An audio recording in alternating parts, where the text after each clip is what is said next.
안녕하세요. 부모습학교를 시청하시는 학부모님, 학생 여러분, 저는 특성화고 알려드리는 윤호쌤입니다. 반갑습니다. 혹시 모노폴리로 유명한 해즈브로에서 만든 인생게임이라고 하는 보드게임 보신 적 있으신가요? 현재 초등학교, 중학교 부모님 세대라면 한 번쯤은 해보셨거나 자녀들이 가지고 노는 걸 한 번쯤은 보셨을 것 같은데요. 경험이 있으시다면 이 게임의 시작점을 한번 떠올려 보세요.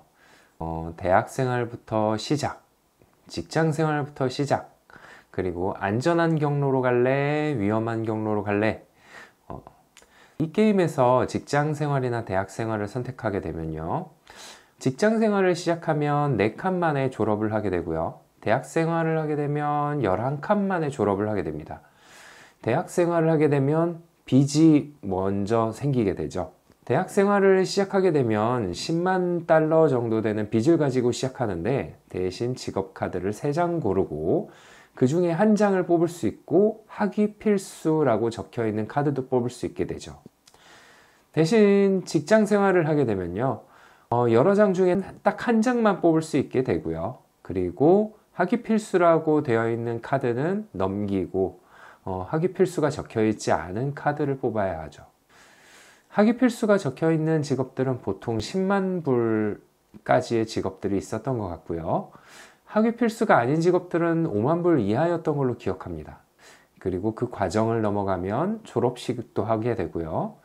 그 다음에 결혼식도 하게 되고요. 아이도 갖게 되면서 자동차에 말을 더 태우게 됩니다. 저는 이 과정이 인생이랑 참 닮았다라는 생각이 들어요. 그러니까 인생게임이라는 이름을 가졌겠죠.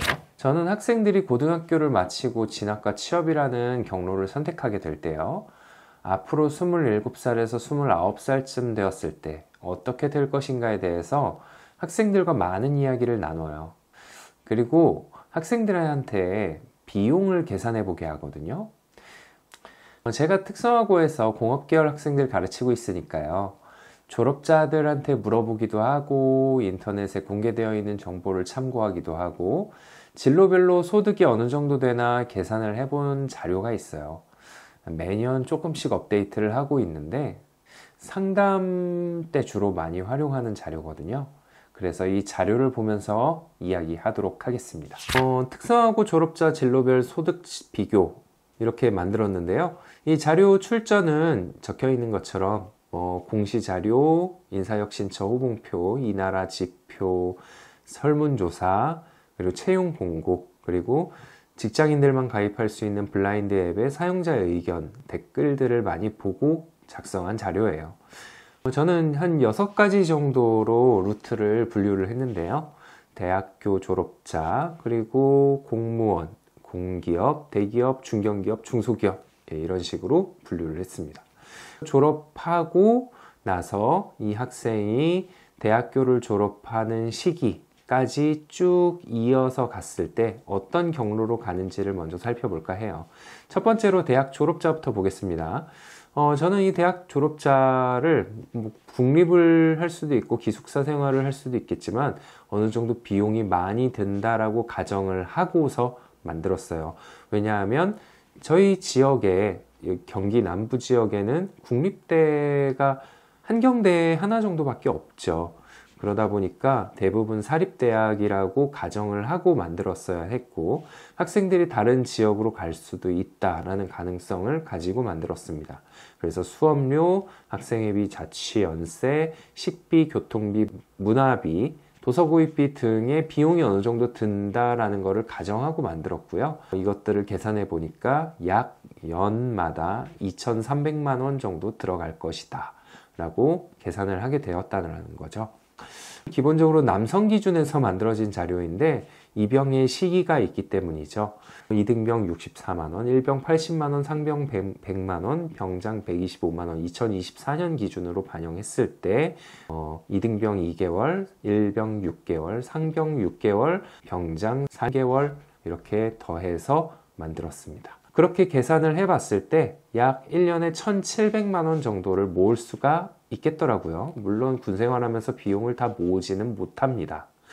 그리고 비용이 조금씩 21살 때 다른 게 있는데 전부 다 9월쯤 직을 한다라고 가정을 하고 만들었어요. 그런데 공무원의 3개월 정도의 급여, 공기업의 3개월 정도의 급여, 대기업의 3개월 정도, 중견기업의 3개월 정도의 급여가 다 각각 다르거든요. 그래서 그 정도를 산정해 가지고 계속 연봉 인상이 어느 정도 된다라는 거를 가정해서 복리 계산을 붙여서 만들었습니다. 그래서 20살 때는 군 생활을 온전히 12개월을 한다고 봤기 때문에 전부 다 같은 액수로 산정을 했고요. 그리고 21살 때 복직을 한다고 가정하고 붙인 액수들을 그렇게 되어 있습니다. 대학 졸업자는 여기에 아르바이트에 대한 비용을 조금 더 붙여도 괜찮은데 복학 시기가 있으니까요. 그 다음에 이제 급여가 계속 올라갈 때 대학 졸업자들은 계속 학비를 사용하겠죠. 4년제 기준 사립학교니까 학비가 동결되었다고 가정을 하고 2학년, 3학년, 4학년 이어질 거고요. 그리고 25살에 곧바로 중견기업을 취업했다라고 가정을 했습니다. 취준생의 시기가 없다라고 최적의 시기로 가정을 하고 만든 거예요. 그렇게 했을 때 대졸자의 급여 4,500만 원 정도에서 시작을 할 것이다 라고 그 액수에서 연봉 인상을 더해서 만들었습니다. 네, 다음은 공무원이고요. 공무원은 인사혁신처에서 호봉표가 나와 있죠. 호봉표가 나와 있기 때문에 정확한 액수를 계산이 가능하죠. 다만 수당이라든지 공제액들은 전부 다 제외를 했습니다. 그래서 공제액들 전부 제외하고 비용을 계산을 했으니까 참고하시고요. 그렇게 해서 2,630만 원, 그 다음에 22살에 복직했을 때 2,830만 원. 군 생활에서 호봉이 가산되기 때문에 현재 기준으로 약 3호봉 정도 됐겠죠. 그래서 2,830만 원, 2,890만 원, 2,960만 원, 그리고 이때 지방직, 국가직의 승진이 있거든요. 그래서 그 승진의 기준이 어느 정도 더 들어간다라고 보고 한 호봉 정도 상승했다라고 가정을 하고 계산을 했습니다. 다음은 공기업입니다. 공기업 같은 경우는 초봉이 센 대신에 평균 상승률이 0.9에서 1.1 정도로 굉장히 낮더라고요. 그래서 약 1% 정도의 상승이 반영이 된다라고 가정을 했고요. 그리고 고졸자 중에 공업계열 학생들 같은 경우는 보통 SOC, 사회 인프라 관련된 부분이죠. 에너지 부문, 우리가 흔히 얘기하는 한국전력공사, 한국수자원공사, 조폐공사 그런 곳들을 이야기하는 거예요. 네, 그런 기관들로만 한정 지었습니다. 왜냐하면 에너지나 SOC 외에 관광공사도 있고 수많은 공사 공기관들이 있을 거 아니에요. 하지만 모든 회사들이 급여가 다 조금씩 달라요. 그래서 SOC하고 에너지의 평균이라고 가정을 하고 만든 거고요. 그것을 상승률을 반영을 했을 때의 급여를 계산을 해보았습니다. 다음은 대기업입니다. 대기업도 종류가 되게 많잖아요. 그런데 항상 대기업에 대해서 이야기할 때는 삼성전자를 갖다 붙이는 경우가 많아요.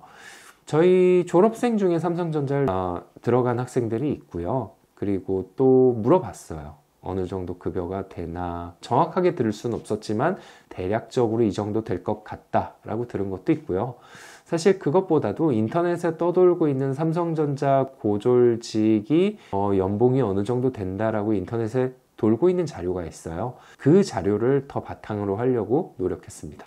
그렇게 해서 처음부터 압도적인 급여를 받게 되죠. 다만 여기에 성과상여금이라든지 초과적인 수당들을 다 제외를 했어요. 실제로 이거보다 훨씬 더 많을 겁니다. 그것을 가정하고 봐주시고요. 그렇게 했을 때 급여가 압도적이죠.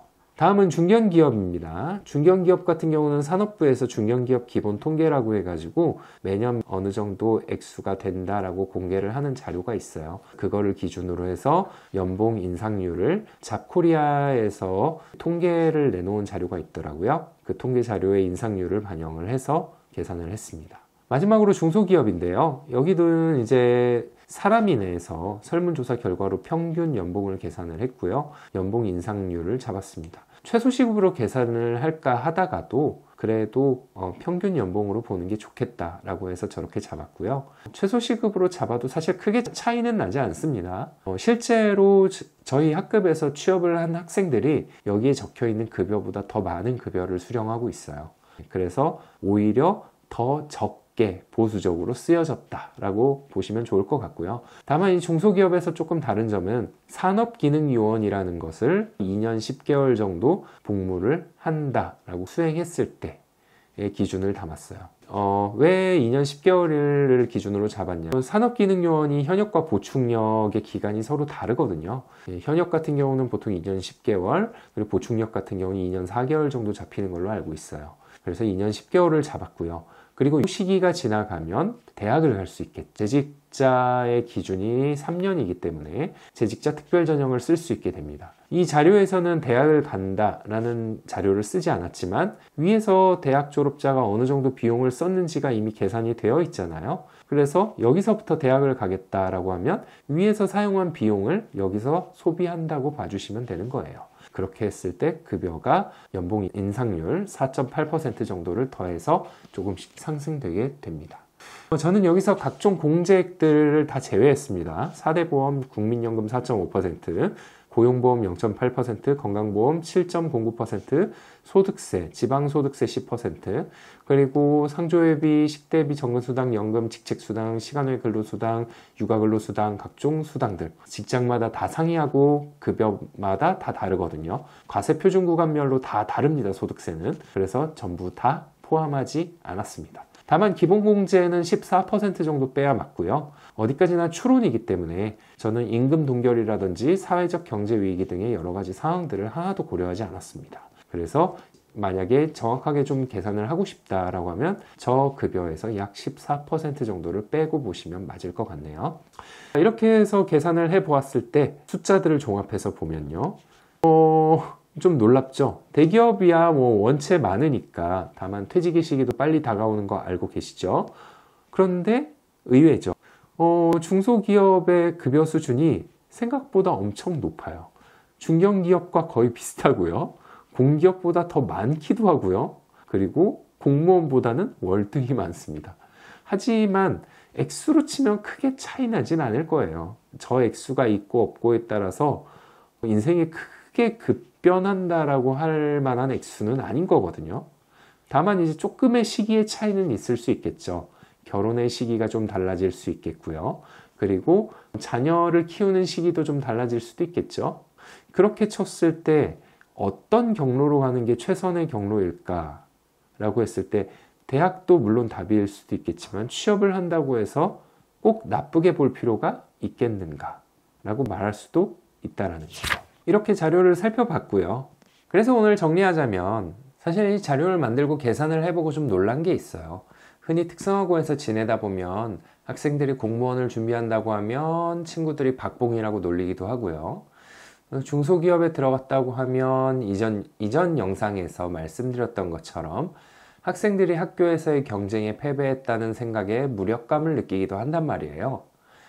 대기업에 들어갔다고 한다면 우아 소리가 절로 나오죠. 그런데 놀라운 사실은 생각보다 급여의 편차가 크지 않다는 거예요. 학교에서의 경쟁에서 패배했다고 해서 모든 게 끝난 건 아니다. 사실상 급여의 양에 따라서 가정을 이루고 결혼을 하는 시기나 아니면 자녀를 갖는 시기에 유동적인 일들이 많이 생기거든요. 저는 이 자료가 굉장히 이상적으로 쓰여졌다고 봐요. 대기업은 실제로 저 자료보다 더 높은 급여를 받을 가능성도 있고요. 성과가 잘 나지 않는 사업부에서 일을 해서 저것보다 더 적게 받을 가능성도 있을 거예요. 그리고 대학생들이 졸업 후에 취준생이 돼가지고 방황을 할 가능성도 있고요. 대학생이 이것저것 해보다가 잘 되지 않아서 중소기업 적은 급여를 받으러 갈 때도 있습니다. 중소기업에서 산업기능요원 제도를 이용하지 않을 경우에 얘도 있을 거고요. 대학 졸업을 국립대에서 마무리하거나 집 주변 학교를 다닐 가능성도 있을 거고 2년제 학교를 다닐 수도 있겠죠. 아니면 저 자료에서 쓰여져 있지 않은 것처럼 배달 오토바이나 택배 일을 할 수도 있겠죠. 배달 건수가 많은 동네에서 운송 업무나 배달 업무를 해본 졸업생도 있었을 거고요. 창업이나 투자에 성공한 졸업자도 있을 거고요. 아니면 회사가 도중에 힘들어져서 나온 학생들도 있을 거예요. 제가 지켜보다 보니까 많은 유형들은 3년의 재직을 채우지도 못하고 전문대학이나 대학을 쫓아가는 학생이 많다는 거예요. 저는 4월에 벚꽃이 휘날리는 봄만 되면 좀 두려워져요. 취업을 한 졸업생들이 벚꽃 구경을 간 대학생들의 별스타그램을 보면서 학생들이 퇴직에 대한 욕구를 느끼는 걸 많이 봅니다. 그만큼 20대라고 하는 시기가 내 자신에게 어떤 가능성이 있는가 자문자답을 하는 시기라고 보여져요. 이 자료는 급여를 받는 직장 생활을 한 사람의 기준에서 쓰여졌기 때문에 일반화할 수 없거든요. 또한 각종 공제액들을 뺀 것들도 있습니다. 다만 제가 이 자료에서 말씀드리고 싶은 건 중소기업에서 일을 시작했다고 하더라도 자기 자신 안에 평정심을 유지한다면, 내가 자기 존중감을 가지고 내가 시작한 일들을 소중하게 여길 수만 있다면 어떤 일을 하느냐가 중요하겠어요. 내가 학교에서 경쟁에 도태되었다고 하더라도 상처받지 말고 계속 나아가라는 말씀을 드리고 싶은 거예요. 평범해도 된다. 계속 삶을 지속해라. 이런 말씀을 드리는 거죠. 학생들은 제조, 생산, 단순 노무직에서 한다고 하면 벌써부터 인생에서 아무런 성취를 못했다는 듯 일도 재미없고 급여도 많지 않고 불만족스럽다는 표현을 자유롭게 하곤 하거든요. 그런데 저는 이 일을 10년 넘게 해보니까 이제는 많은 급여를 받는 사람도 부럽기도 하지만, 반면 이제는 급여가 좀 더 적어도 되니까 개인적으로 제조 생산 직군들처럼 근무 시간이 끝나면 회사 일을 직장에 두고 와서 집에서 일 걱정 없이 사생활을 보낼 수 있는 그런 사람들이 제일 부럽게 느껴지더라고요. 가끔 사업 보고서나 계획서 쓰느냐고 밤을 새우고 회사에서 하지 못한 일들을 집에 가져와서 할 때, 특히나 저는 교사니까 학생들을 서류로 인사관리하는 업무를 주로 하니까 몇 시간이고 학생들의 지각조퇴 결석들을 세다 보면 내가 지금 뭘 하고 있는 거지? 라는 생각이 들 때가 있어요. 지금 찍고 있는 이 영상도 밤 10시까지 야간 자율학습 감독을 하고 밤 11시 반까지 공사를 하고 있는 심야의 영동고속도로를 신나게 달려서 집으로 와서 밤을 새워서 자료를 만들고 대본을 쓰고 새벽 5시가 넘어서 찍고 있으니까 급여 생활을 하고 있는 저한테도 매우 부담이 되는 일인 거예요. 이런 공무원들이 겸직 금지가 될 수밖에요.